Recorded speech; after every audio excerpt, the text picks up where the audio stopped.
My family and I live in a small town called Oakhaven, a place where tradition is woven into the very fabric of our lives. It's the kind of town where everyone knows everyone, and old customs are cherished, especially the spooky ones. Our most famous tradition is for Halloween. Every single house without fail displays a carved pumpkin on its front porch. It's not just for decoration. It's an old belief that the glowing faces of the jack-o'-lanterns ward off evil spirits and keep the shadows away on Halloween night. My dad always said it was just a bit of fun, but some of the older residents took it very seriously. The only downside to living here was how predictable everything felt. The same festivals, the same faces, the same stories. As a teenager, I was starting to find it all a bit dull. This year, I decided to carve my own pumpkin for the first time. I spent hours on it, giving it a jagged, menacing grin and triangular eyes that I thought looked particularly spooky when lit from within. I proudly placed it on our porch railing, facing the street like all the others, and felt a small sense of accomplishment. A few nights before Halloween, I was up late studying in my room, which overlooks the front porch. I glanced out the window and noticed something odd. My jack-o'-lantern, which I had distinctly positioned to face forward, was now turned slightly, its carved face angled directly toward my window. I figured it was just the wind. We live on a bit of a hill, and strong gusts weren't uncommon. I didn't think much of it, and went to bed. The next night, it happened again.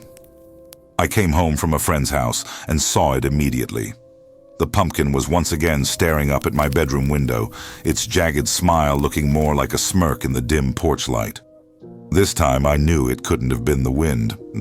The air was completely still, and the pumpkin was heavy enough that it would take a significant force to move it. A knot of unease began to form in my stomach. I went outside to inspect it, my heart pounding a little faster than I wanted to admit. That's when I saw them. Pressed into the soft, yielding flesh of the pumpkin were faint impressions that looked disturbingly like handprints.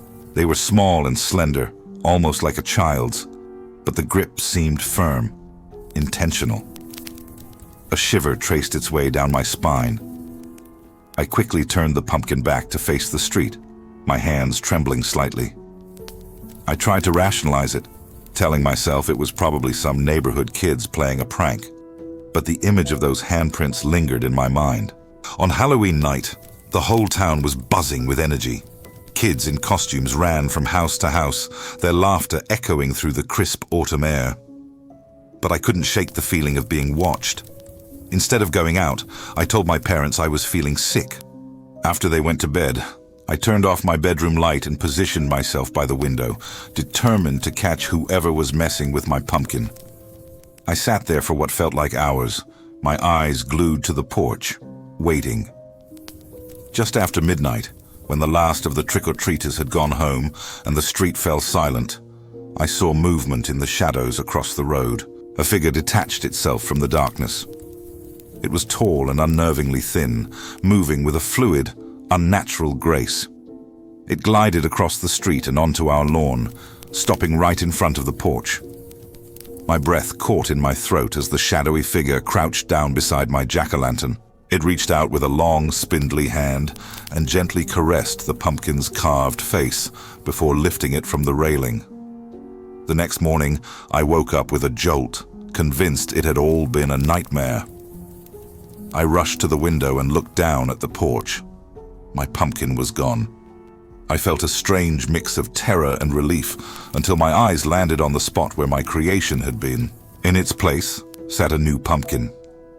It was unlit, but I could clearly see the design carved into its surface.